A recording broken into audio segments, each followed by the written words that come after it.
Rhythm guitarists are often sort of viewed as somebody who's sort of doing a secondary job, not as good as the lead player. Well, perhaps. But actually, the rhythm guitarist has a lot to contend with. They've got to make sure that everything that they do is absolutely rhythmically precise. So there are things that you can do to strengthen your rhythm and strengthen your internalizing of rhythms, using things like GarageBand for iOS, for example, to back your practice. Let's have a look.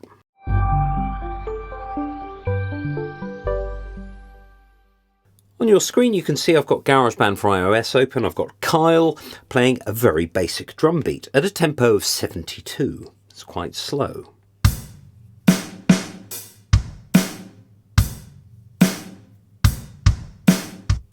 So the first thing to do with that is to just get that beat really, really solid so that you're not rushing it at all. So it could be clapped first.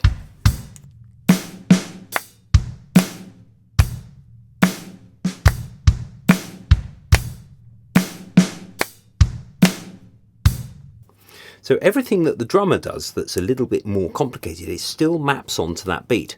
And then the thing to do is to think, okay, well, where are the half beats? Ba, da, da, da, da, da, da. And the quarter beats or 16th notes. Ba, ba, ba, ba, ba, ba, ba, ba, ba, ba, ba, ba, ba, ba, ba, ba. So that you never rush anything, but everything sits in its precise place. So let's have a look at a bit of guitar. I'm just going to do some chords first.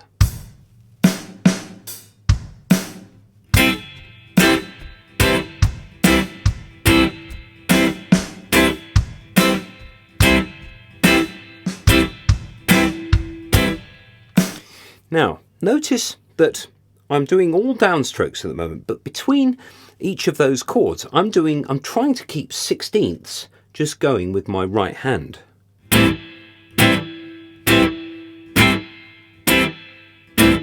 Now, you can align those 16ths up by actually making the hi-hat the most complicated it can be on here, which gives you 16th notes.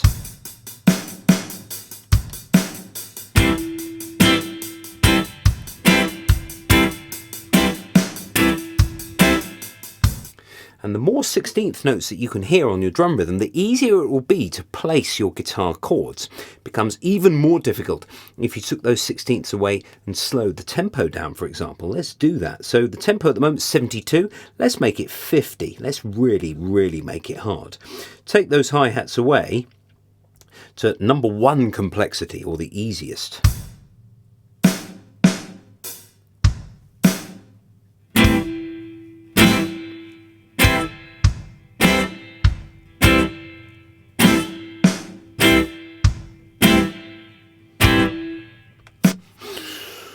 Takes all the concentration just to make sure that you're not going to rush those beats. But of course you can reinstate those hi-hats just to give yourself a bit of a helping hand there.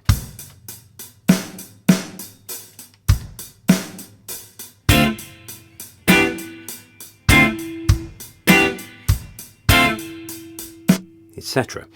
Then the next thing to be able to do is to say, well, okay, I'm going to play on the second of each group of 4 16th notes. Either the second or the fourth. Now this really gets your placement, and also you're using your upstrokes this time.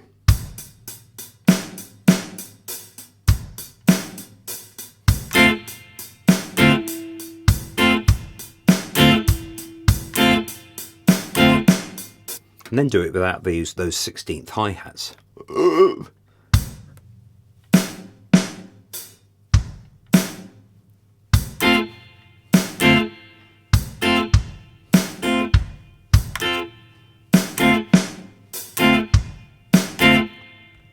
So that was the second 16th note. You could do the fourth one.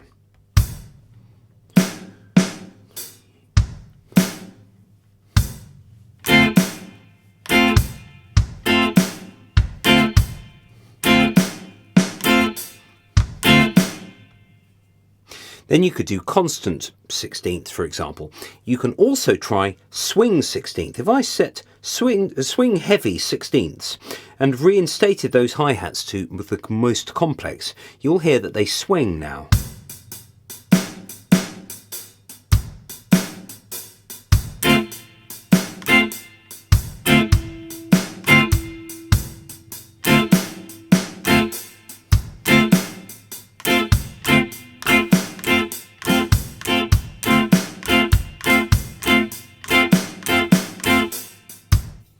So there I was doing twos, the second of each group, then the fourth, and then the second and fourth group. Now, this is quite hard, especially at this tempo, 50. I mean, it goes down to 40. I'm not going to tempt fate by going all the way down there. However, it's really essential to be able to sit on that beat and, if anything, leave stuff as late as you dare. Let's see what happens with that. I'm going to play on every second 16th note.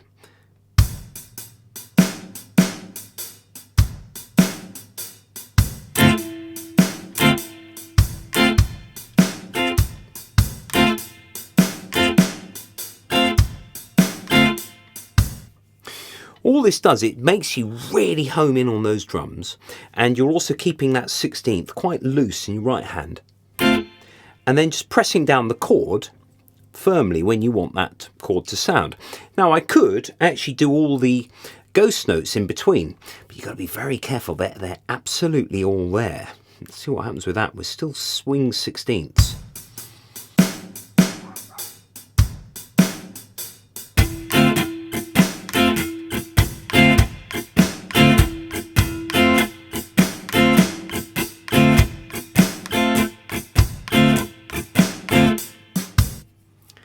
So all of this practice, you've got to sort of think about, where am I going to place these chords and how am I going to do this? Now, that, if I just to go back to swing, no swing at all, let's say I'm going to practice the riff to Le Freak.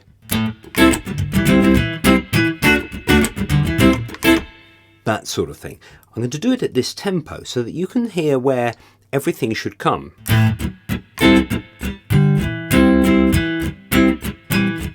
That kind of thing.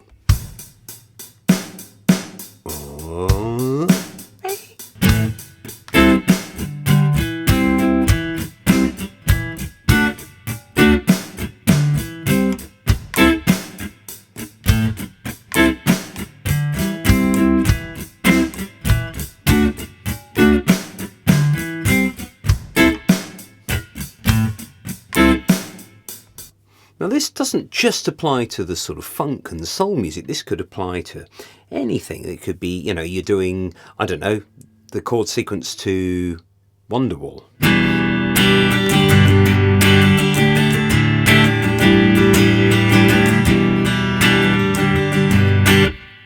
Could try something like that.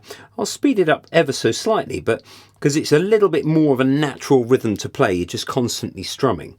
So let's have tempo 63. It's still quite slow, and I've got my hi-hats. I'll leave them at most complex to start with.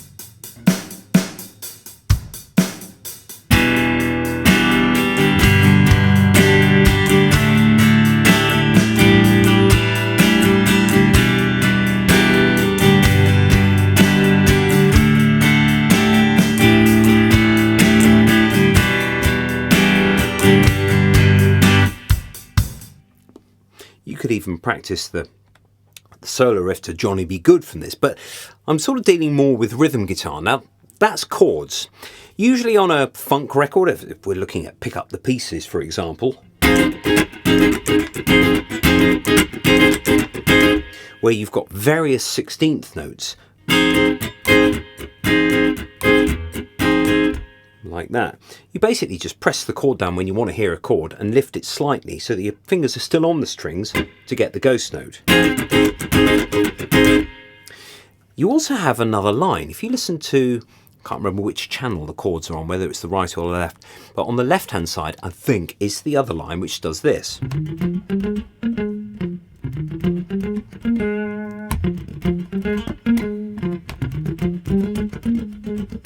And I've still got this sort of 16th imaginary thing there, but of course you're going to have notes that are a little bit longer, that you have, yeah, you've got an 8th note, for example, there. So you can still practice those with this.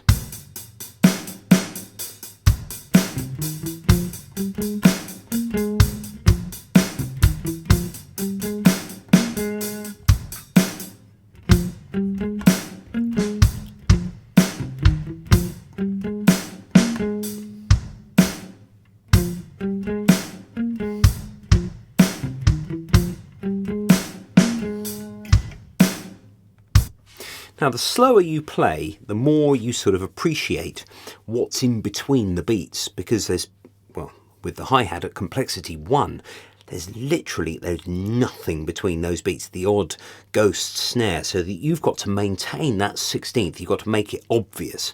Another really good thing to try is reggae, where you're playing off the beat.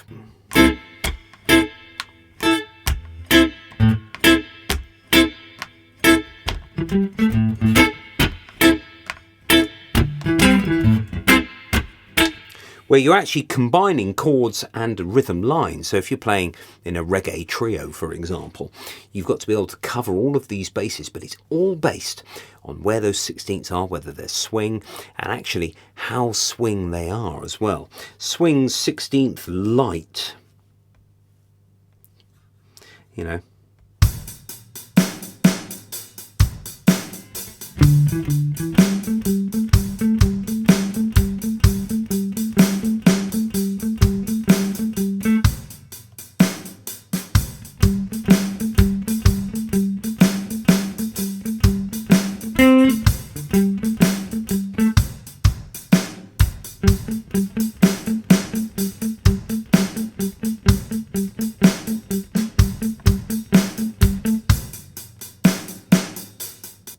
It's good practice just to do that, to pick a couple of notes.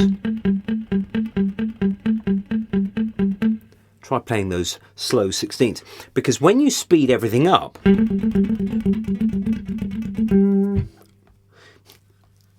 you should find that it'll just sort of just chug along.